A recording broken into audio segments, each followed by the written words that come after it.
Muchas gracias a todos por venir esta tarde. Mañana es festivo, como sabéis, por tanto tiene mucho mérito que estéis aquí pasando el rato en vez de estar haciendo vuestros planes por vuestra cuenta, ¿no? Así que muchas gracias por asistir. Como veréis, esta presentación, lo que veis ahí detrás es Cádiz y tiene el logo de Lambda World, y es porque parcialmente esta presentación la conté precisamente en el Lambda World en un contexto de un workshop de Teaching Functional Programming, ¿no? Y por tanto en ese momento no tuve oportunidad de extenderme mucho, de extender toda la presentación que tenía preparada, solo tuve un espacio de tiempo de unos 10-15 minutos. Por tanto, la idea de hoy aquí en la mitad pues es de una forma un poquito más relajada, pues entrar con más detalle en los puntos que se prepararon. Aún así, no es una presentación muy larga, por tanto yo creo que tendremos tiempo de discutir aquí vuestras ideas y también vuestra percepción de lo que es la programación funcional, y enseñar y aprender programación funcional en el contexto de la empresa, en el contexto de la industria. Un poquito sobre mí antes de empezar, para que tengáis contexto. Me llamo Juan José Vázquez, yo estudié física, pero toda mi carrera profesional, que son unos 18 años actualmente, pues la he desarrollado en el mundo de la programación, en el mundo de la consultoría también, orientada a la programación. Casi todo el tiempo muy enfocado, obviamente, al mundo de la empresa, especialmente en banca y en energía, y por tanto, como os podéis imaginar, pues la mayor parte del tiempo pues en el contexto de Java, C# y lenguajes muy empresariales, ¿no? Recientemente, en el contexto ya de mi empresa, en Texisa, desde 2014 empezamos a desarrollar una nueva plataforma para aplicaciones en la nube, y en ese momento cambiamos completamente el stack tecnológico, y una de las decisiones que se incorporaron en ese cambio fue la de empezar a utilizar programación funcional, y en particular el lenguaje Scala, que es el que hemos utilizado para nuestros desarrollos. Un poquito de historia de la empresa. Texisa se fundó en 2001. Yo no pertenecía a la empresa en aquel momento, y hacían básicamente desarrollo web, principalmente con PHP. Más adelante, en 2005, ya me incorporé yo como socio y como CTO, y básicamente fue un periodo que duró hasta 2014, en el que hacíamos básicamente servicios de consultoría bastante generalistas, siempre en el contexto, como digo, de banca y energía principalmente, aunque también sector también de educación. Y bueno, pues tecnológicamente hablando, que es lo que nos importa más en el contexto de esta meetup, pues en el mundo de Java, Spring, Java Enterprise Edition, etcétera, ¿no? Los que estéis en ese mundillo, pues os suena todo esto, ¿no? Y en 2014, pues como decía antes, pues hicimos un cambio bastante radical en las tecnologías que usábamos, porque teníamos que pasar de un contexto de desarrollo on-premises a desarrollo cloud, basado principalmente en microservices, y por tanto tuvimos que añadir al mix tecnológico pues un montón de tecnologías, ya no solo el lenguaje de programación, sino bases de datos, middlewares, también empezar a colaborar más con el open source, ¿no? Y ahí veréis pues algunos logos que os sonarán, que son de tecnologías que estamos utilizando actualmente, ¿no? Como por ejemplo Apache Kafka, AK, Amazon Web Services, el stack tecnológico de HashiCorp, con Nomad, Consul, Terraform, etcétera. Apache Spark, que sonará a los que estáis haciendo Big Data por aquí, etcétera, ¿no? Por tanto, un cambio muy profundo que supuso pues también reformar la manera en la que estábamos enseñando y estábamos educando, sobre todo a los que recién entraban en la empresa. Y como explicaré ahora dentro de un momento, no solo se trataba de cambiar de lenguaje, sino también de movernos del mundo on-premises al mundo cloud, con lo cual el cambio tecnológico fue realmente fortísimo, ¿no? Unas precauciones iniciales. Yo no soy un experto en programación funcional, no soy un experto en teoría de categorías, ni en álgebra abstracta, etcétera. Evidentemente, en este periodo de adaptación a la programación funcional, pues hemos tenido que aprender parte de esas cosas, a veces por obligación, a veces pues simplemente por el placer de tener más contexto y entender mejor lo que estábamos haciendo, pero no soy un experto en estos temas, ni creo que haya que ser un experto en, digamos, en matemáticas para introducirse en la programación funcional. El segundo warning es que la programación funcional no era para nosotros la prioridad. Es decir, nosotros estábamos cambiando de desarrollos on-premises a desarrollos en contextos de cloud. Por tanto, nuestra prioridad era desarrollar un código que trabajase de forma eficiente y precisa en un contexto en el que la concurrencia y los sistemas distribuidos pues eran la orden del día, ¿no? Entonces, FP fue una herramienta para nosotros, pero no era la prioridad, ¿no? Aunque afortunadamente luego encontramos que el haber encontrado la programación funcional pues nos ha ayudado muchísimo en cambiar nuestro mindset y a coger mucho mejor estas tecnologías del cloud. Y luego, por último, como tercer punto importante a tener en cuenta, es que abordamos muchísimos cambios de una vez, ¿no? Es decir, como os decía antes, no fue simplemente cambiar de Java a Scala, fue cambiar por ejemplo, de bases de datos relacionales, como trabajamos antes, Oracle, SQL Server, etcétera, Postgres, a utilizar, por ejemplo, Cassandra, Elasticsearch, Kafka, una serie de backends completamente nuevos que no conocíamos, que tuvimos que aprender desde cero. Y, por cierto, en aquella época el nivel de madurez de todas estas herramientas era bajísimo, con lo cual tuvimos que enfrentarnos a un montón de bugs, un montón de problemas que solucionar en el día a día, ¿no? El siguiente punto que me gustaría comentar con vosotros es el lenguaje de programación que elegimos, ¿no? Para este cambio tecnológico elegimos Scala, ¿no? ¿Por qué Scala? En aquella época, en 2014, cuando venías de Java, Scala era, digamos, que una consecuencia lógica si querías adoptar un lenguaje de programación funcional o con una buena base funcional. Hoy día existe ya Kotlin, que es un nuevo fin. En aquella época no existía.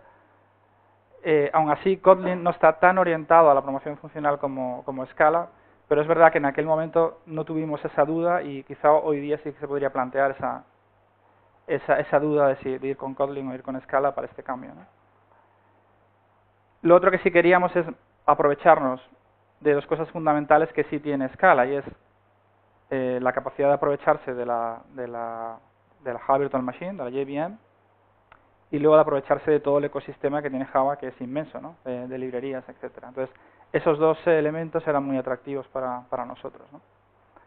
Después, ya hablando concretamente de nuestra experiencia con el lenguaje, lo que hemos descubierto es que sus dos principales fuertes, bajo nuestro punto de vista, es el type system y la capacidad de hacer programación declarativa, ¿vale?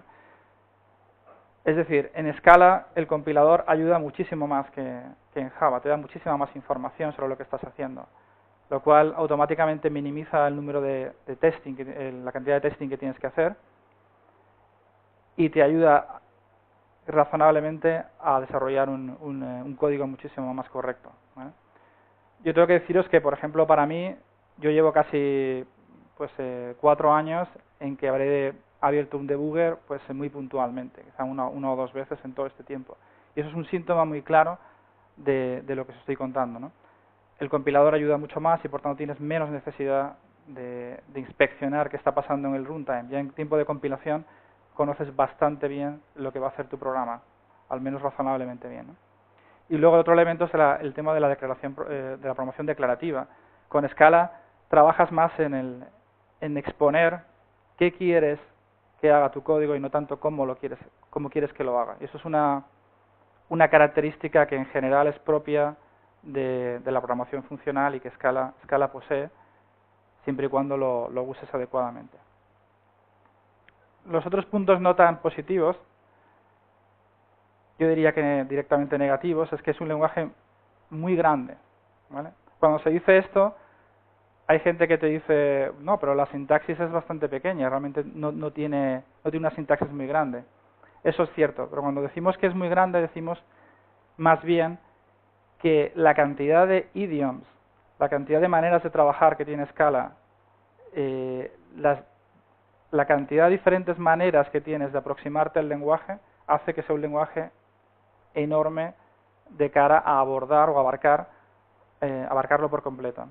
Es decir, una de las primeras reacciones que uno tiene cuando empieza a aprender es muchísimas maneras de hacer las cosas. Eso cualquiera que esté trabajando a día de hoy con Scala sabe perfectamente a qué me refiero, ¿no? Y eso al final lo que va a producir es un esfuerzo cognitivo enorme de cara a elegir cuál es el paso adecuado que necesito para mi desarrollo. Y por tanto eso también implica una curva de aprendizaje pues muy empinada, y cualquiera que diga lo contrario pues creo que miente, ¿no? O sea, realmente alguien me preguntó hace poco cuánto se necesitaba para tener a una persona desde cero o desde Java, por ejemplo, ¿no? Para ser productivo con Scala.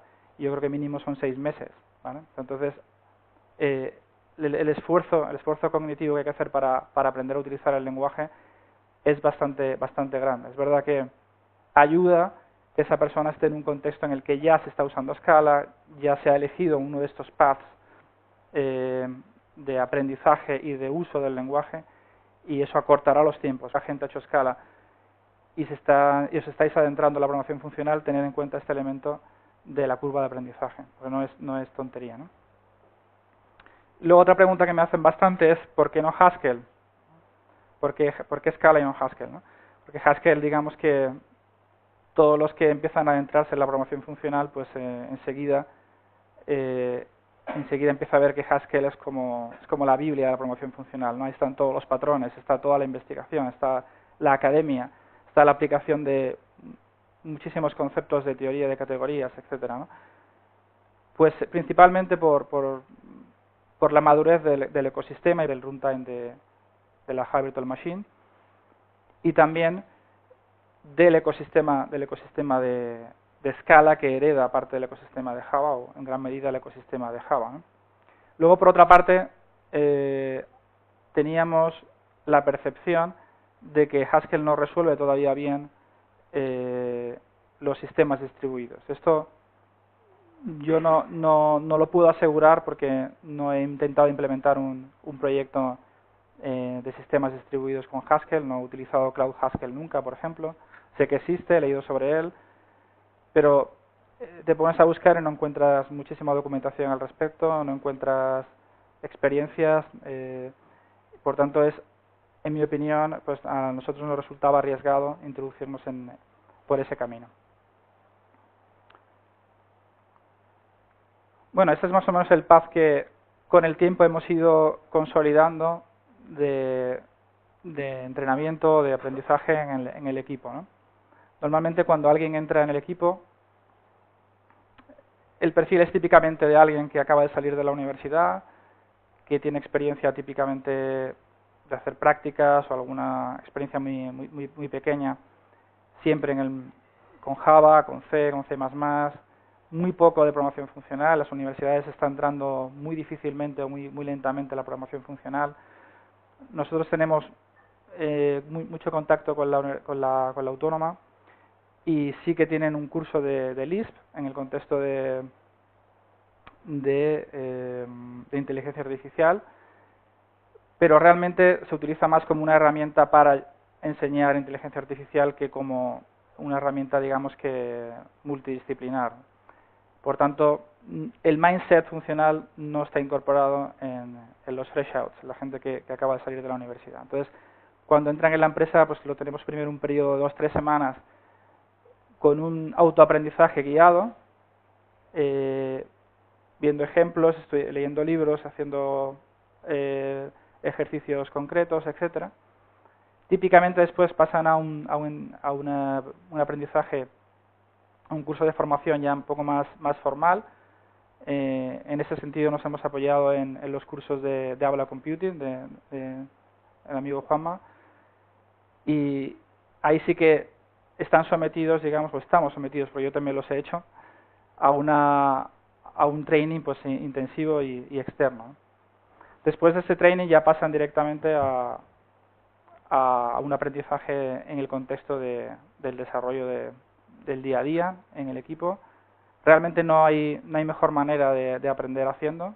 Esto está totalmente comprobadísimo, y cuantas más oportunidades tengas de de estar sometido a leer y a escribir en Scala, pues antes llegarás al objetivo de ser autónomo y de escribir un código útil, ¿no? Y por último, la última fase, digamos, sería cuando ya tienes cierta habilidad en el desarrollo de aplicaciones concretas o de productos concretos, pues pasarías a una fase en la que empiezas a definir librerías, plantillas, buenas prácticas, empiezas más a enseñar a los demás y a mostrar, digamos, templates de cómo deberían hacerse las cosas, ¿no?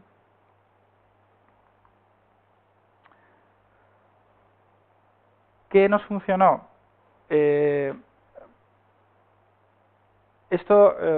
Un comentario previo, antes de entrar aquí, es que todo lo que estoy contando aquí, obviamente, es mi opinión personal de la experiencia digamos que ha resultado de la aplicación de Scala y de la programación funcional en mi empresa, en mis equipos, pero vuestras opiniones serán bienvenidas. En cualquier momento me cortáis, pues a mí eso no me ha pasado, o no estoy de acuerdo con eso, etcétera, ¿no? Por tanto, todos estos comentarios que voy a hacer a partir de ahora son absolutamente mi opinión. Evidentemente provienen de la experiencia, pero son discutibles y son opinables. Entonces, lo que nos ha funcionado a nosotros es, para código de aplicación, ceñirse a lo que llamo ahí pues los básicos de la programación funcional, ¿no? ¿Qué me refiero con eso? Pues inmutabilidad, transparencia referencial, tipos de datos algebraicos, higher order functions, type classes, algo de lenses, digamos, son la materia básica de la programación funcional. Y dejar técnicas más avanzadas para las librerías que luego serán reutilizadas en el código de aplicación, ¿no?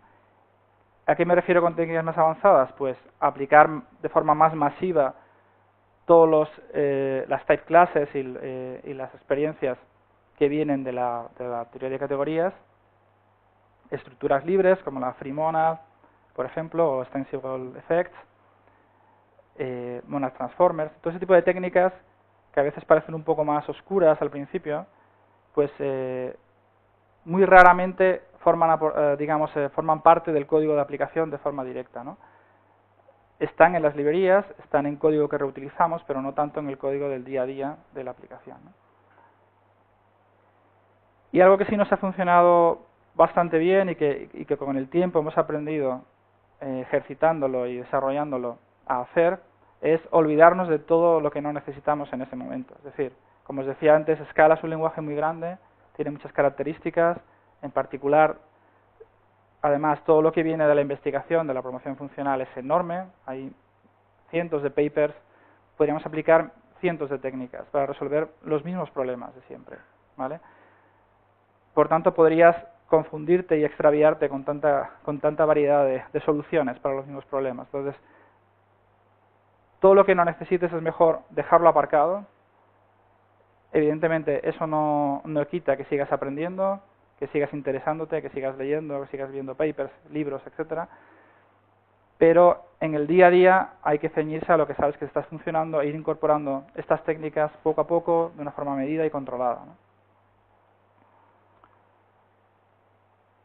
Algunos hallazgos en todo este periodo: vender los beneficios, no las herramientas y las técnicas. Es decir, algo que tengo comprobadísimo es que no funciona el decir, mira, te voy a enseñar lo que son las mónadas, mira qué chulas son, mira qué listo soy porque sé lo que es una adjunction, o sé lo que es un puntor, etcétera, etcétera, sé qué reglas tienen que cumplir. Eso no sirve para nada. Eso, a alguien que no ha estado expuesto a esa jerga, no ha estado expuesto a esa forma de trabajar, no le resulta atractivo. Lo que le resulta atractivo es que le cuenten los beneficios de aplicar esas técnicas o esas herramientas, ¿no?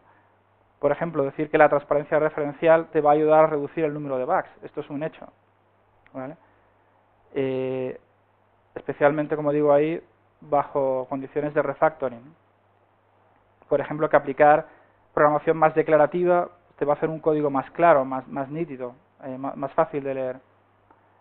El aplicar o ser consciente de que estás aplicando conceptos de category theory, pues va a hacer que tu manera de razonar sobre el código sea más coherente y vas a aumentar la reusabilidad de ese código, ¿no? Entonces, hay que vender los beneficios, no tanto las herramientas, ¿no?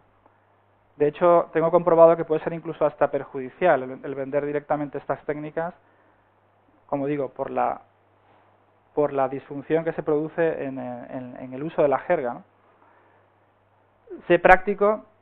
¿Qué quiero decir con esto? Lo que quiero decir con esto es que tú tienes que desarrollar tu código, tu aplicación, tu producto, con lo que sabes ahora, no con lo que vas a saber mañana, o con lo que vas a saber dentro de un año. ¿Qué quiero decir con esto? Igual lees un paper, te parece muy interesante, y a lo mejor te encantaría poder aplicarlo en ese momento, pero todavía no eres fluido con ese paradigma, con esa herramienta. Tienes que aprender a usarla primero. Entonces, eso inmediatamente no va a producir un código de calidad si lo aplicas desde el principio. Entonces, tu código tiene que ser con lo que sabes ahora, no agobiarte pensando en que hay otra manera de hacerlo que es mejor, pero que todavía no sabes ponerla en práctica.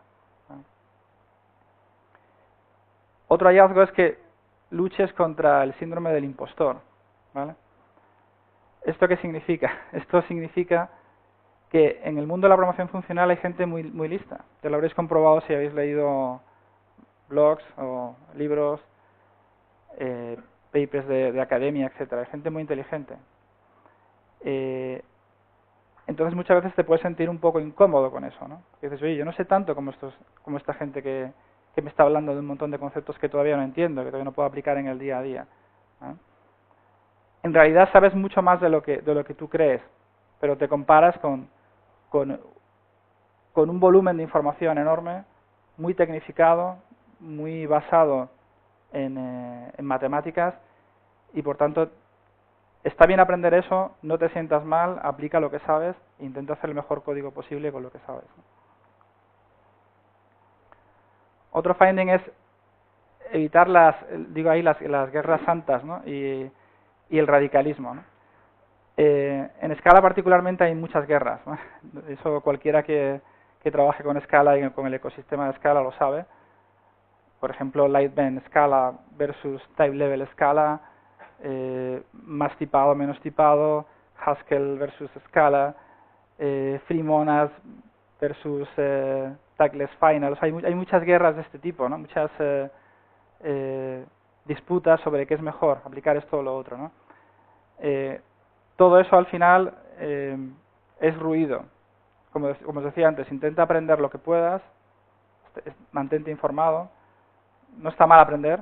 Yo estoy en contra de una cierta tendencia que también estoy últimamente observando, digamos, anti-profundizar en los conceptos de programación funcional, especialmente con teoría de categorías. No es malo saber teoría de categorías, al contrario, es muy bueno, pero tampoco necesitas un conocimiento profundo para aplicar programación funcional en el día a día, ni para utilizar Scala en tu día a día, ¿no? Pensad, por ejemplo, que yo tengo un hijo de 5 años que está aprendiendo a sumar, y evidentemente yo le ayudo a sumar 2 más 2 y no tengo por qué explicarle que los números naturales con el cero forman un monoide, ¿no? O sea, no tiene por qué saber eso, ¿no? Quizá en el futuro lo sepa, ¿no? Pero no necesita ahora saber eso para sumar, para saber sumar 2 más 2, ¿no? No dejes que nadie te diga cómo lo tienes que hacer. Tú eres el que mejor sabes cómo es el dominio de tu aplicación. Es decir, muchas veces cuando hablas con alguien que supuestamente sabe más de programación funcional o sabe más de programación en general, a lo mejor te puede indicar cómo mejorar tu código de una forma en la que tú en ese momento no comprendes demasiado bien, y te puedes pensar, igual es que soy yo el que tiene el problema. Cuando ocurra eso, ten en cuenta que tú eres el que mejor conoce tu dominio, es el que mejor conoce las reglas de negocio que aplican en tu empresa, en tu producto, en tu contexto, con lo cual tienes que poner en valor ese conocimiento que tienes sobre tu dominio en particular y concretar tu código. Muy relacionado con esto, lo mejor es enemigo de lo bueno. Esto en Scala es particularmente importante, yo creo que aplicárselo, ¿no? Yo mismo me he visto refactorizando mi código 3, 4 veces porque todavía podía hacerlo mejor que la iteración anterior. Scala, en programación funcional ocurre, en Scala también, en particular, siempre encuentras una mejor manera de hacer las cosas. Lees algo que te inspira y dices, es verdad, esto podría aplicarlo a mi librería, podría aplicarlo a mi código. Cuando ocurra eso, también piensa cuántas iteraciones vas a dar. Hay un momento en el que tienes que parar, ¿vale? El pintor tiene que saber cuándo tiene que dar la última pincelada, cuándo tiene que acabar el cuadro. O sea, si continúa así, pues acabará años y años intentando mejorar ese cuadro, ¿no? No acabará nunca. Mantén un paso que tu equipo pueda seguir. Esto es importante, sobre todo si sois jefes de proyecto, jefes de equipo o líderes técnicos, ¿no? En general, no sirve de nada que tú vayas 10 pasos por delante de tu equipo. Si tu equipo no comprende lo que estás haciendo, lo que quieres hacer, ese conocimiento se va a perder. Necesitamos trabajar en equipo. Por tanto, tienes que asegurarte de que todo el mundo aprende al mismo paso que tú, y todo el mundo empieza a absorber esos conceptos al mismo paso que tú. Evidentemente, en tus ratos libres puedes hacer lo que quieras, pero en el código que vas a utilizar en tu organización, tienes que asegurarte que todo el mundo está en la misma página y todo el mundo entiende lo que se está haciendo. Anima la participación en el open source. El open source tiene un montón de beneficios, también tiene algunas desventajas, ¿vale? No es gratis el open source, tiene un coste de propiedad. Es decir, cuando utilizamos una librería, utilizamos una herramienta que es open source, aunque aparentemente sea gratis, tiene un coste de aprendizaje, tiene un coste de aplicación de aplicación de esa librería o de ese proyecto en tu código, tiene un mantenimiento, tiene un coste de estar al día sobre los cambios, también tienen bugs que tienes que arreglar después. Es decir, hay un coste de propiedad en el open source. Por tanto, tienes que animar a tu equipo a que entre en el open source, pero de una manera activa, no como un mero consumidor, sino aportando ideas, no solo código, comentarios, issues, documentación a veces, elevar pull requests a los mantenedores de esas librerías, etcétera. Estar activos en ese open source. Si estás utilizando una librería que es clave para tus proyectos, tienes que ser activo en esa librería. No puedes dejar que otros decidan por ti cuáles van a ser las características que incluyan. Y creo que esto es, sí, por último, pues tener mucho cuidado con el nivel de abstracción que aplicamos, ¿vale? Este punto suele generar algo de polémica porque no todo el mundo está de acuerdo con esta visión, ¿no? Pero la abstracción está muy bien porque evidentemente nos permite observar la generalidad del problema, sacar consecuencias de forma general y aplicarlo en forma de librerías, en forma de buenas prácticas, en forma de plantillas, etcétera. En programación funcional tenemos muchas oportunidades de abstraer nuestro código, muchísimas. Principalmente la teoría de categorías. Tantas oportunidades tenemos que podemos ir a la fuente de la abstracción, que son las matemáticas. Las matemáticas son la fuente de la abstracción. Nos permiten modelar cómo está pensando nuestra cabeza, modelar nuestras ideas de una forma totalmente abstracta de la concreción, totalmente abstracta de lo concreto, de lo que necesito hacer en mi proyecto o en mi código, etcétera. Ahora bien, no siempre es buena la abstracción, porque la abstracción incluye complejidad. Siempre. Siempre se paga un precio. ¿Tiene beneficios? Obviamente. Pero tienes que decidir cuándo quieres pagar el precio para obtener esos beneficios.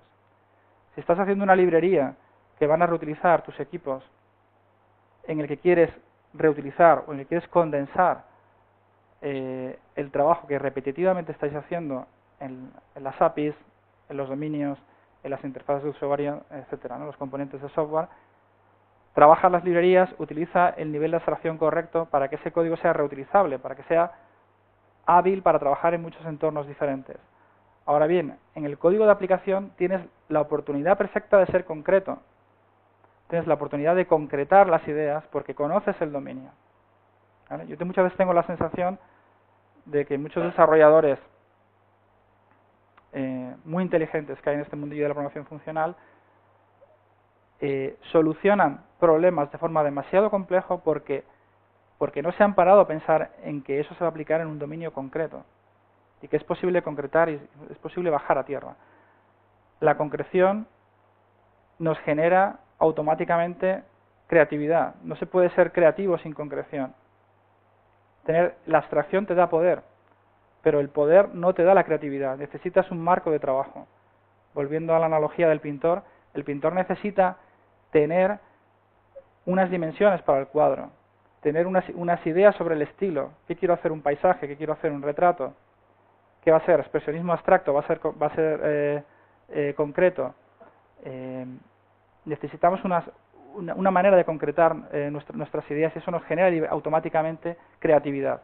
La creatividad no nace de la abstracción, nace de la concreción.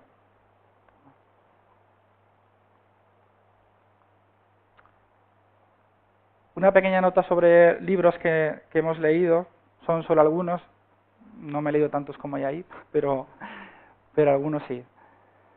Uno de los primeros que yo leí particularmente fue Scala for the Impatient. Esta es la primera edición, creo que hay una segunda ahora, que no he incluido porque no he leído, ¿vale? Y la verdad es que a mí este libro me asustó mucho. Como digo ahí, un montón de características expresadas como un menú, ¿vale? Como un menú a la carta, de características que tenía el lenguaje, sin enseñarte cómo se aplican realmente en el mundo real, sin sugerir un estilo de programación, es decir, es simplemente un vómito de características, ¿no? Con lo cual, parafraseando un poco el título, pues lo que estás es impaciente por leer otro, ¿no? Otro libro distinto, ¿no?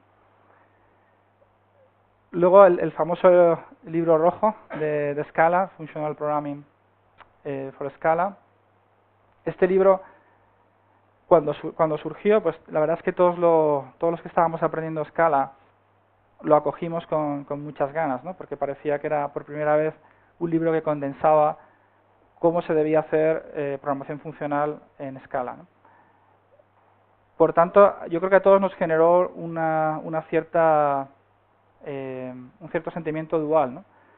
Porque por un lado, efectivamente, era un compendio bastante interesante de técnicas de programación funcional, pero lo cierto es que ayuda bien poco en tu día a día, realmente. Es un libro para leer con mucho tiempo, no es un libro para leer, es un libro para estudiar, ¿vale? Este libro no se estudia, este libro se practica.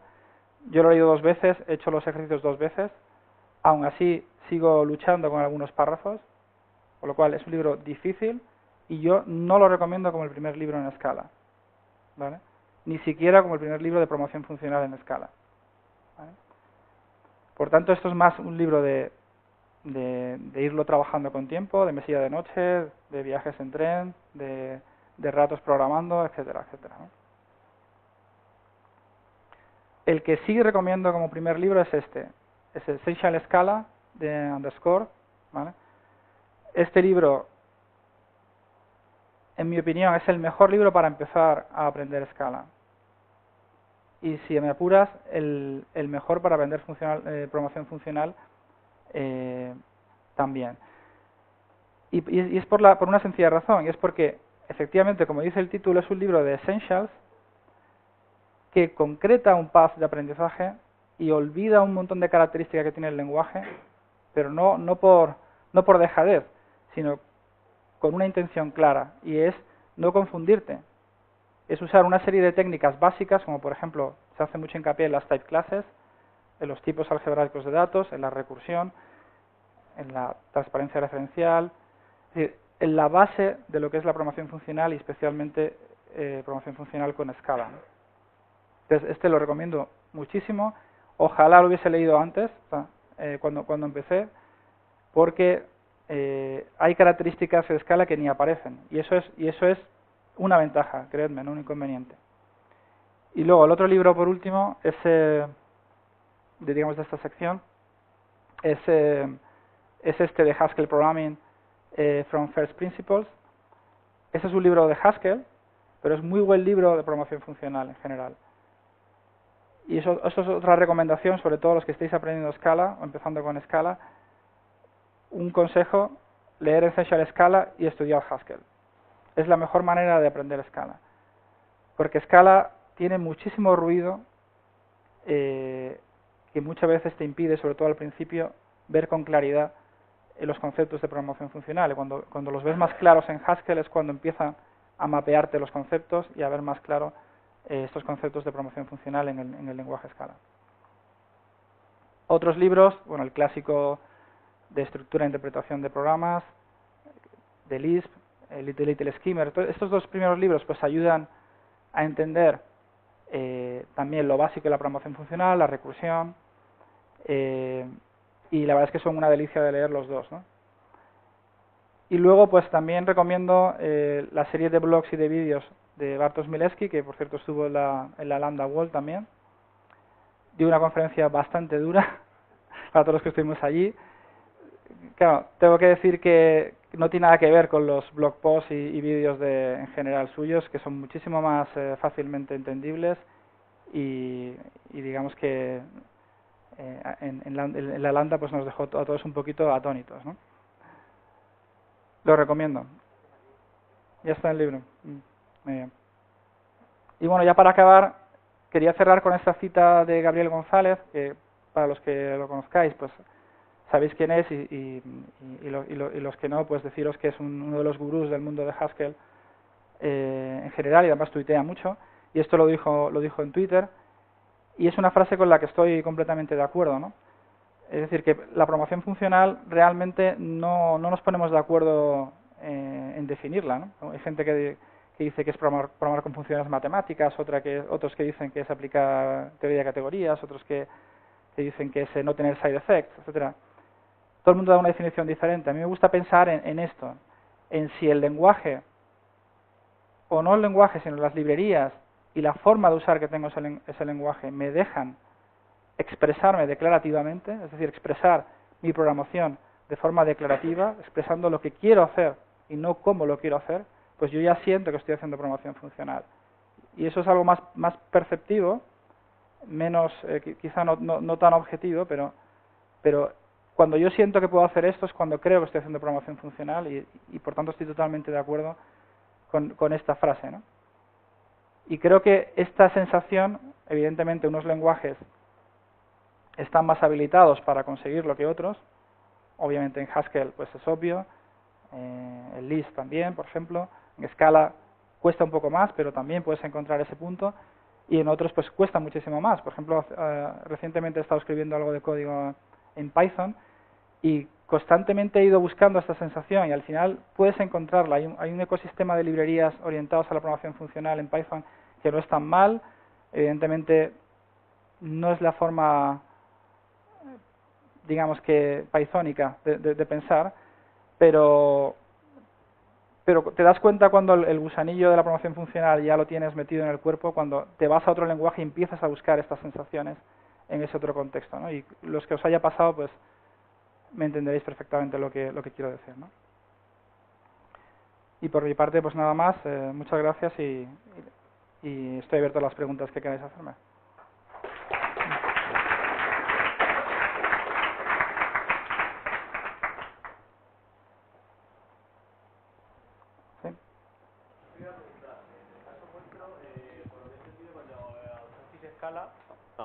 Bueno, eso, por lo que he entendido, en el caso vuestro, cuando adoptasteis Scala, el cambio fue de todo lo que estabais haciendo directamente empezar a hacer Scala. Yo en mi empresa no tengo la fortuna de utilizar lenguajes funcionales, y que soy un tío que da mucho la brasa allí para intentar que la gente empiece a aplicar esto.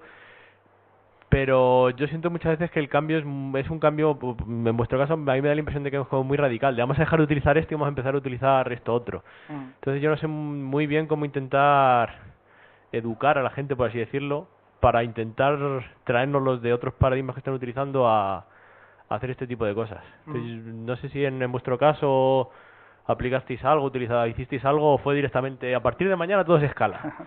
No fue exactamente así, ¿no? Como tú dices, nosotros tuvimos la fortuna de poder empezar una nueva página, digamos, empezar a desarrollar un conjunto de productos completamente nuevos from scratch, desde cero, ¿no? Evidentemente teníamos aplicaciones previas, productos previos, on-premises, con el stack que teníamos antes, basado básicamente en Java Enterprise Edition. Entonces, ese stack continúa, esas aplicaciones continúan, tienen un mantenimiento, ¿vale? Pero todo lo nuevo lo hemos desarrollado sobre la nueva plataforma, que incluye todo lo que os he contado.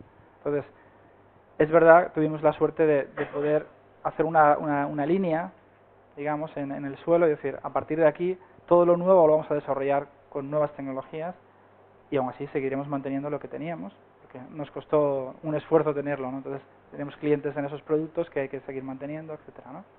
Pero todo lo nuevo está yendo sobre la nueva plataforma. Entonces, sí que es verdad que tuvimos esa suerte de poder hacer una raya en el suelo y empezar de cero, ¿no? También tengo que decir que es más fácil tomar ese tipo de decisiones cuando tu arquitectura te lo permite. Es decir, si tu arquitectura es muy monolítica, va a ser muy difícil que puedas introducir novedades, ¿no?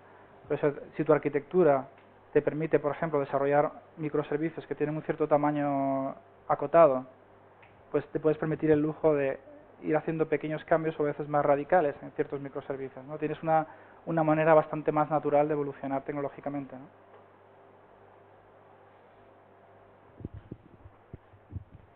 Yo tengo un par de preguntas. Una relacionada con lo que ha dicho él, que yo creo que es un poco utópico para algunos de nosotros pretender que se cambie el stack tecnológico de la empresa. Y yo soy un defensor de la programación funcional impura, que aunque parezca que eso de impuro es malo, pero al final es lo único a lo que puedes alcanzar en ciertos casos. Entonces me gustaría escuchar qué opinas tú de eso de la programación funcional impura, porque hablamos de Haskell y Scala y la pureza, pero ¿qué pasa a los que estamos en el mundo de la impureza? Esa es la primera pregunta. ¿Tus impurezas qué son en Java? En nuestro caso lo estamos aplicando en Swift y en Kotlin.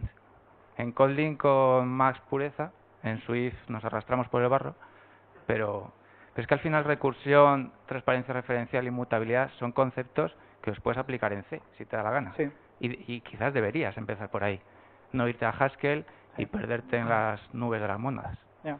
No sé, ¿qué opináis los expertos en...? Hay una charla de John Karma, que Perdón, por ahí. Bueno, ya. De hecho, hay una charla de John Karma, que es el creador de Doom, que explica en C cómo hizo Doom aplicando programación funcional, y dice que la única función que no usaba usando el concepto de referencia transparencial era la parte que era imprimida por pantalla, que tenía que ser totalmente impura por el término de eficiencia. El resto era totalmente puro. Y, o sea, bueno, el que te lo explica mejor ya. Que no quiero robar. A ver, para mí Haskell es una fuente de inspiración, ¿vale? Pero yo no escribo Haskell, estoy escribiendo Scala. Scala es también un lenguaje que te permite todas las impurezas que quieras. Puedes hacer programación orientada a objetos, programación orientada a objetos. Puedes hacer programación imperativa. Es decir, tú podrías no hacer programación funcional con Scala. Es uno de los problemas que tiene el lenguaje, Scala. Scala está lleno de trampas. Por ejemplo, como uno define en Scala un ADT, un tipo algebraico de datos, es utilizando herencia. Utilizas extends. Entonces, al principio es muy confuso porque cuando uno viene de la programación orientada a objetos, ve extends, automáticamente piensa en herencia. Todavía no se ha puesto las gafas de programación funcional. Simplemente ese extends está permitiendo relacionar un constructor de tipos con un tipo determinado. Entonces, cuando lo ves en Haskell, te ayuda a mapear los dos conceptos, porque en Haskell sí está claro. Sí tienes un encoding absolutamente claro de lo que significa un tipo de datos. Tienes una palabra en la sintaxis, que es data. En Scala no tienes esa palabra. Parece que estás haciendo otra cosa. Entonces, tienes que aprender a mapear esos conceptos. Y es difícil al principio. Digamos, cortar todo lo que no necesitas del lenguaje para empezar a escribir de otra manera. Yo creo que es lo mismo que te va a pasar en Kotlin o en Swift. Lo único es que probablemente en estos lenguajes tienes un peor soporte para ciertas características avanzadas de programación funcional. Pero la programación funcional no es, ni tiene por qué ser pura, como tú dices. A mí lo de la pureza a mí me asusta un poco, ni tiene por qué ser basada siempre en teoría de categorías, ¿vale? Esos conceptos ayudan para hacia ciertos niveles, sobre todo cuando estás en la abstracción, en el mundo de la abstracción, ¿no? Pero Lisp, por ejemplo, no es un lenguaje que no trabaja básicamente con teoría de categorías, o Clojure, ¿no? Más recientemente. como decía antes, incluso con Python yo recientemente he estado buscando la manera de hacerlo y es posible hacerlo. En cualquier caso, con Kotlin, no sé si eres consciente de que se está desarrollando una librería que se llama Category, ¿vale?, donde están introduciendo estos elementos y además están trabajando en incorporar en el lenguaje las type classes, etcétera. Y la otra que tenía es, me ha gustado el enfoque ese de vender los beneficios y no las herramientas, que a veces nos perdemos en el bosque nosotros mismos. Y me ha resultado a mí muy difícil, por ejemplo, vender los beneficios de la recursión a un programador imperativo que está acostumbrado a hacer un bucle Sí, para sumar una lista de valores. sí. ¿Y cómo le dices, no, si es que es mejor hacer recursión? Porque los programadores imperativos tenemos, porque al final somos todos una generación de programadores imperativos, Ujú. tenemos asociado que la recursividad es para recorrer estructuras recursivas y lo utilizas pues solo ahí a regañadientes. Pero en estructuras lineales, ¿cómo argumentas tú que la recursión tiene beneficios? Más allá del call, las tail calls y poco más. La recursión te promociona la inmutabilidad, ¿no? Básicamente, ¿no? Te ayuda a pensar de forma inmutable, ¿no? En cualquier caso, la recursión per se, es decir, si tienes una abstracción como el fold, por ejemplo, que en todos los lenguajes de programación funcional lo vas a tener, ¿no?, algo tipo el fold o el reduce, ¿no? Utiliza el fold o el reduce, es mucho más declarativo que usar específicamente la recursión, ¿no? Busca las funciones de orden superior, que es lo que te va a ayudar a pensar declarativamente, ¿no?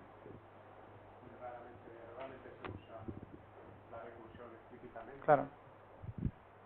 No, era un comentario. Que raramente se utiliza la recursión explícitamente, yo creo, en algunos casos. Pero normalmente en el día a día son cosas como maps o Claro. fit, funciones que toman De orden toman superior, funciones como claro. parámetro.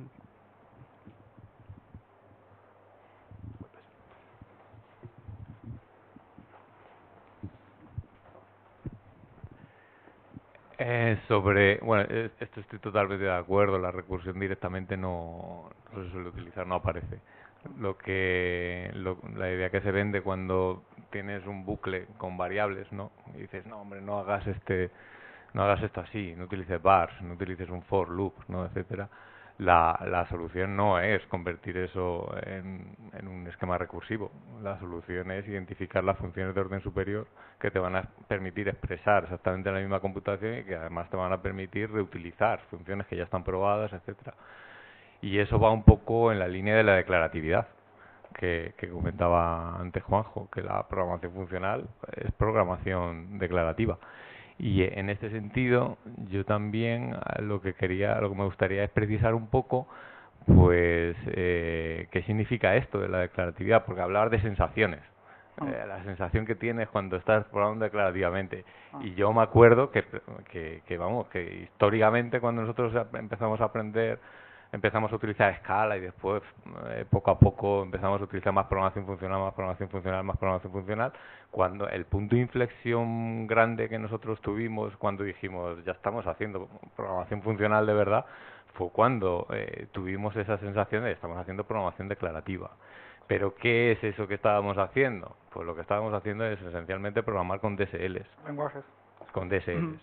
Entonces eso es lo fundamental y eso lo puedes hacer en lenguajes tipados, lo puedes hacer en Lisp, en Clojure, etcétera, en Java, en Java también, con más dificultad, con menos dificultad, pero cuando estás programando con DSLs, ahí es cuando vas a conseguir todas las ventajas que ofrece la programación funcional, de cara a la compresión de código, de cara a la posibilidad de probar mejor tus programas, de cara a optimizar mejor tus programas, etcétera, etcétera. Todas las ventajas que se derivan de la programación funcional vienen del hecho de utilizar DSLs. Y al final la programación funcional son un montón de técnicas para diseñar DSLs de una manera muy efectiva y muy sencillas. Las type classes, los tipos algebraicos de datos, las funciones de orden superior, todas las técnicas están orientadas, o al menos nosotros lo que hemos visto es que se les sacan fundamentalmente un partido esencial cuando las utilizas para diseñar la arquitectura de tu aplicación en torno a DSLs, ¿vale? Entonces eso por una parte. Después, por otra parte, con respecto a los beneficios, totalmente de acuerdo, es que hay que insistir hay que insistir todos los días en qué es lo que vas a ganar utilizando esta moto, ¿no? De la programación funcional. ¿Por qué? Porque tengo que dejar mi moto y ponerme a utilizar otra moto.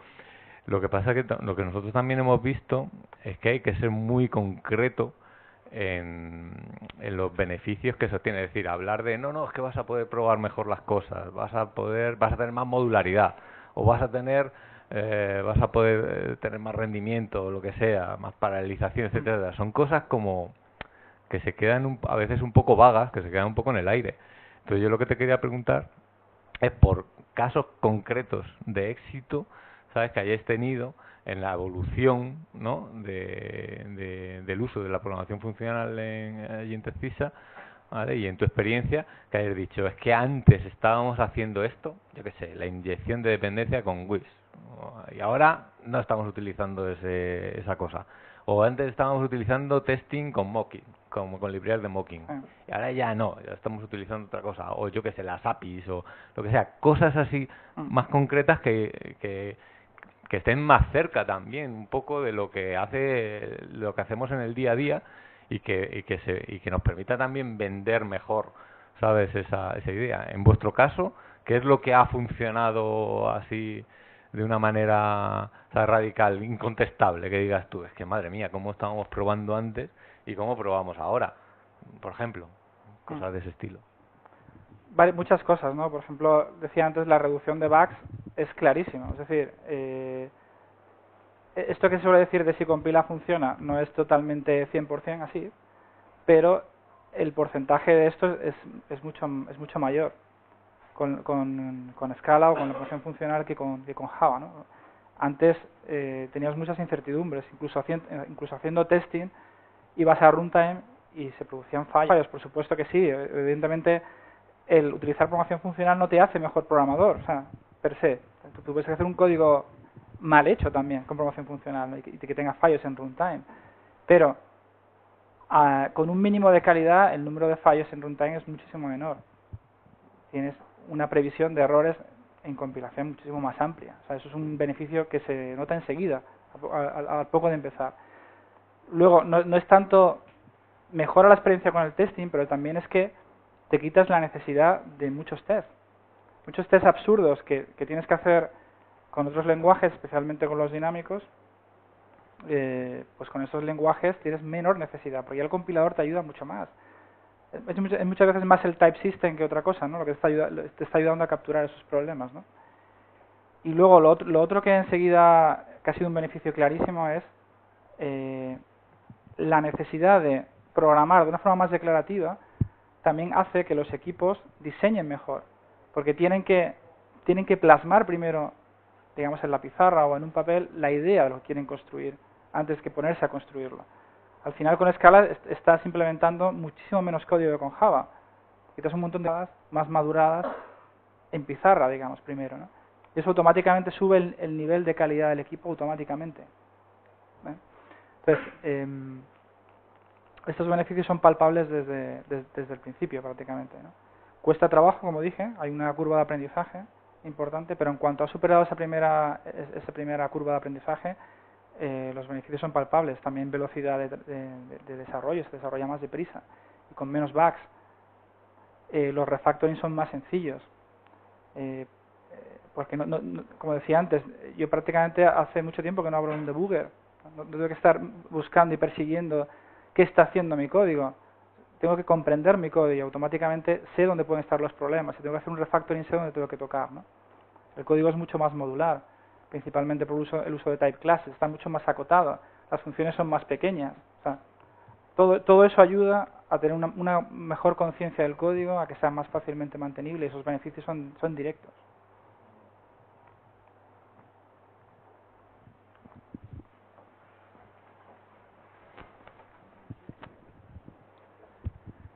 Buenas. Los compañeros mencionaban un poco la dificultad que tenían de hacer que la empresa, ¿no?, adopte, o que los compañeros adopten este paradigma funcional, ¿no? Pero yo quiero hablar un poco del caso contrario. En mi caso, por ejemplo, como programador junior, yo trabajo en Java porque no me queda más remedio. Es decir, Porque tienes que comer, ¿no? Tienes que pero- comer, pagar las facturas, ¿no? Claro. Yo trabajo en Java y luego por mi cuenta de Java he pasado a Groovy, que es similar a Kotlin, Sí. y de Groovy he pasado a Scala. Y claro, ahora que he probado estos lenguajes de la JVM, que me resultan fascinantes a muchos niveles, ya no quiero volver a Java. Estoy justo en el caso contrario. Yo no quiero seguir en Java y busco trabajo, por ejemplo, de Scala. Y, y claro, a la hora de buscarlo, obviamente no lo encuentro, mucho menos a un perfil más junior, como es mi caso. Entonces, mi pregunta, que tiene dos vertientes. Por un lado, ¿necesito aprender Spark para trabajar en Scala? Lo digo en el sentido de que todas las ofertas que veo es de Big Data y a lo mejor yo no quiero meterme en el Big Data. Yo como programador web, si quiero meterme en el mundo de Scala, ¿qué posibilidades tengo, especialmente como un junior? Gracias. No. A ver, en España todo va más lento, ¿vale? La adopción de este paradigma, en general, la adopción de nuevas tecnologías en España siempre va más lento que en otros países de Europa, ¿no? Especialmente los del norte de Europa, ¿no? Scala está súper demandado en el Reino Unido, en Alemania, en Holanda, todos esos países está súper demandado. Y aparte la buena noticia para ti es que te van a pagar mejor. Y bastante mejor, ¿eh? O sea, los sueldos en Scala son en general más altos que en casi cualquier otro lenguaje ahora mismo, ¿vale? La mala noticia es que igual tienes que emigrar. Ya empieza a haber empresas en España que empiezan a hacerlo, como nosotros, Habla, y hay otras empresas más, Forte Semen de Gris y otras, que están haciendo Scala, están haciendo promoción funcional, pero es verdad que todavía no es el mainstream, ¿vale? En España. El tema del Big Data y el Spark, hay gente que, claro, que opina que Spark está siendo la killer application, digamos, para Scala. Hay mucha gente que está llegando a Scala por Spark, ¿vale? Spark es una herramienta, básicamente, ¿no? Ni siquiera, como explicó recientemente Juanma, ni siquiera el DSL es para tirar cohetes, ¿no? En términos de capacidad digamos, declarativa, como explicábamos antes, ¿no? Ni de extensión, ¿no? Pero evidentemente está muy demandado en la industria, o sea que si lo sabes pues está muy bien ponerlo en tu currículum, pero evidentemente eso no es Scala, eso no es promoción funcional, eso es una aplicación usando un determinado DSL de parcialmente el paradigma funcional, ¿vale? Y por ende esa herramienta se desarrolló en Scala, se utilizó el propio lenguaje Scala para desarrollar Spark, pero eso ha ocurrido también con Kafka y ha ocurrido con otras herramientas que, digamos, están ahora en el contexto del Big Data. Entonces, de cierta manera Scala se ha ligado al Big Data porque estas herramientas o se han desarrollado o han producido DSLs para trabajar con Scala. Más por eso que por los beneficios inherentes a la programación funcional, ¿vale? No sé si he respondido. Sí. Sí.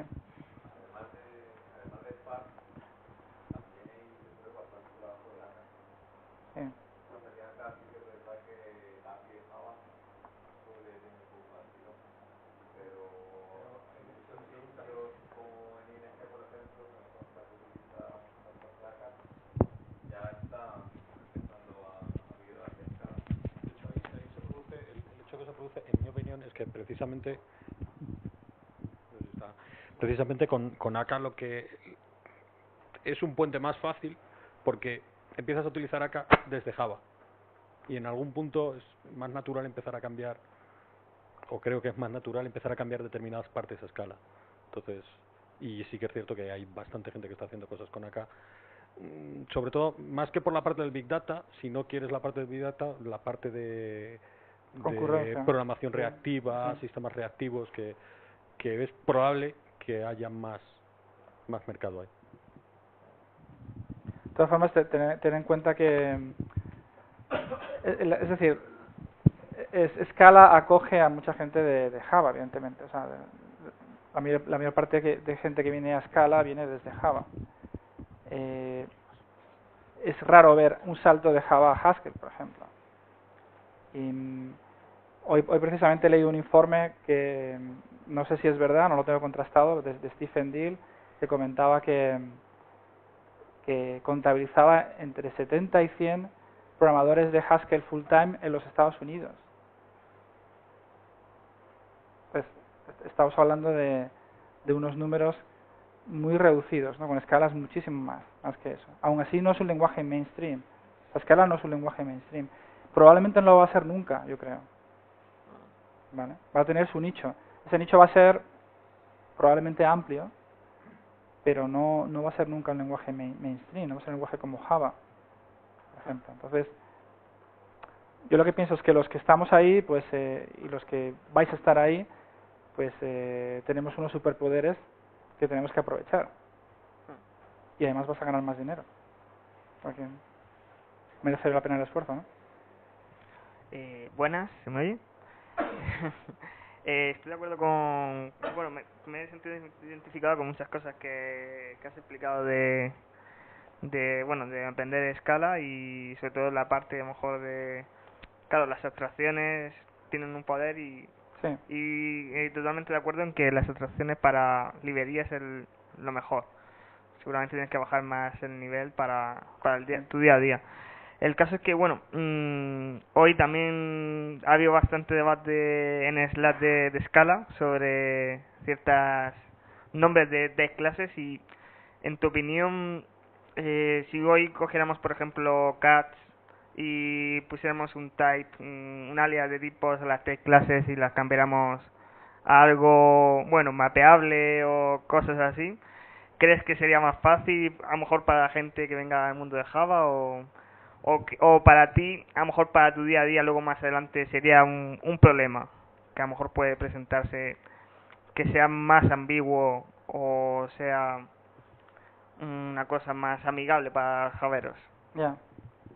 A mí es que ese debate la verdad me aburre muchísimo porque o sea, yo soy partícipe de llamarle al pan pan y al vino vino. O sea, si es un monoide, pues que se llame monoide. Es decir, y ya está. Es decir, no vas a facilitar su uso porque le llamas mapeable o combinable en el caso del monoide, ¿no? Que sería un poco la idea, ¿no? Poder combinar. Esos son cantos de sirenas. Es decir, es lo que decía antes. No hace falta saber qué es un monoide para aprender a sumar, ¿vale?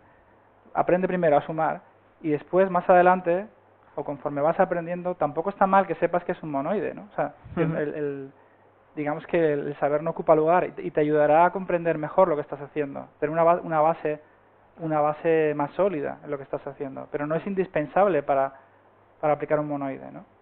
Digamos, la utilidad del monoide. Entonces, pero en ese debate del mapeable o el combinable, pues no lo veo. O sea, si es un concepto que viene de Category Theory y en Category Theory se llama así, pues ¿por qué no llamarlo así? Es un poco absurdo no hacerlo, ¿no? Sí, yo estoy de acuerdo, pero también existe la duda razonable de que puede parecer de primeras un concepto oscuro, ¿no? Opaco, que cuando llegas de primeras a la hora de enseñarlo es un poco... Yo creo que tiene que ser complicado cuando alguien te viene y te pregunta, oye, esto de las monedas que has puesto aquí, ¿qué carajo es? Ya. Sí.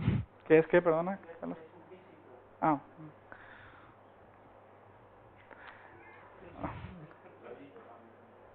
A ver, los patrones de Java también de orientación a objetos existen. Lo que pasa es que tienen la desventaja que los tienes que reimplementar una y otra vez.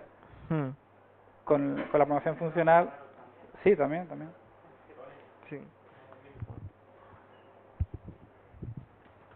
¿Cuántos managers habremos creado en Java, no? ¿Cuántos, no sé qué manager, o pues cuando no sabes qué poner, no foo manager, no sé, hace algo, gestiona algo, simplemente porque tiene que ser un objeto, ¿no? Una cosita rápido con eso yo, por mucho que me gusten esos nombres, también acepto que en algunos casos te puede pasar lo contrario. Por ejemplo, yo descubrí esto de Haskell, el mundo de teoría de categorías, me puse a leer todo lo que pude sobre eso y llegué a la conclusión de, coño, en Haskell lo que me dicen que es un functor no es un functor, es un endofunctor. ¿Por qué no le llaman endofunctor? Entonces te encuentras cosas así que, bueno, y si tengo un monoide, pues ¿dónde está el semigrupo? ¿Dónde está el magma? ¿Por qué no existe? Bueno, luego te encuentras PureScript, que sí decide ampliar como su vocabulario con las type classes que no tiene Haskell. y yo creo que es más es un tema bastante complicado y yo creo que no hay una respuesta que hacer compromisos y ya está. De todas formas, la programación funcional no es category theory. Category theory es una herramienta matemática, un sustrato matemático que ayuda a modelar ciertas abstracciones que son de aplicación en programación funcional, especialmente programación funcional pura, y que en algunos casos da buenos resultados, en otros casos no tanto. Es decir, sigue habiendo mucho debate sobre, por ejemplo, cómo modelar los efectos en los side effects, ¿no? Es decir, llevamos años aplicando monas transformers en Haskell, pero no terminamos de estar a gusto con esa solución, ¿no? Porque las monadas no componen y es tedioso trabajar con esa abstracción, produce mucho boilerplate, hay alternativas, está el tema de los algebraic effects, que también puede ser una alternativa. Es decir, eso está ahora mismo también en la cocina, ¿no? Y hay lenguajes que están optando por una cosa, otros por otra, o incluso por ambas, ¿no? Idris, por ejemplo, tiene una implementación en la librería de efectos que no está basado en monas transformers, por ejemplo. Está basado en algebraic effects. Entonces, hay distintas opiniones, distintas visiones, ¿no? Y hacia ahí iba a ir mi pregunta, justamente. Yo creo que el gran muro, o sea, el que yo por lo menos veo como gran muro no solamente para visitantes, o sea, para gente que venga de la programación imperativa hacia la funcional y eso, sino para el mundo de la programación funcional en sí. Ese es el gran muro que yo veo, el modelado de efectos colaterales dentro de un programa transparente referencialmente. Es lo que más, yo creo que es lo que más echa para atrás, porque en un principio es algo tan básico que necesitas hacer que crees que tiene que haber una manera de hacerlo que sea la que es, ¿no?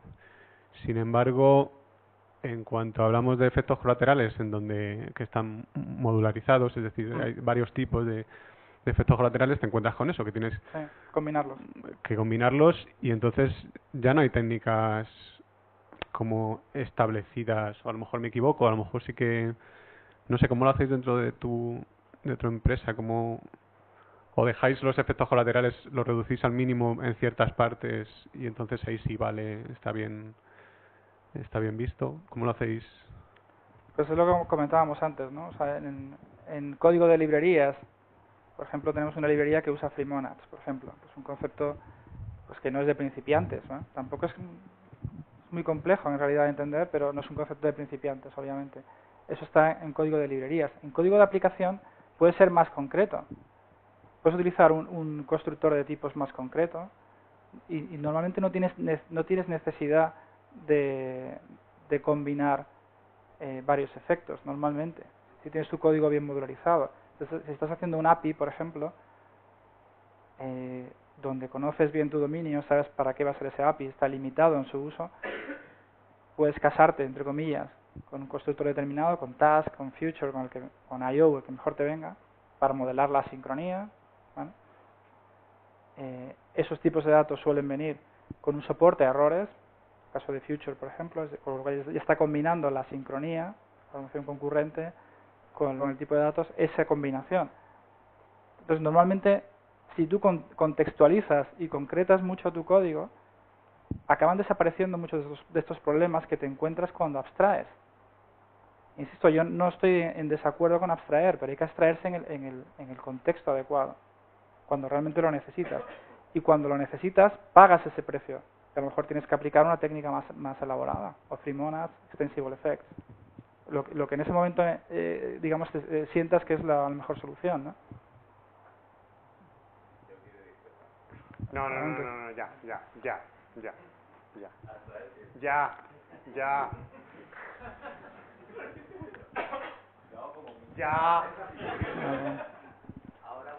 Luego después mientras tomamos algo. Muchas gracias por... Nada, vosotros.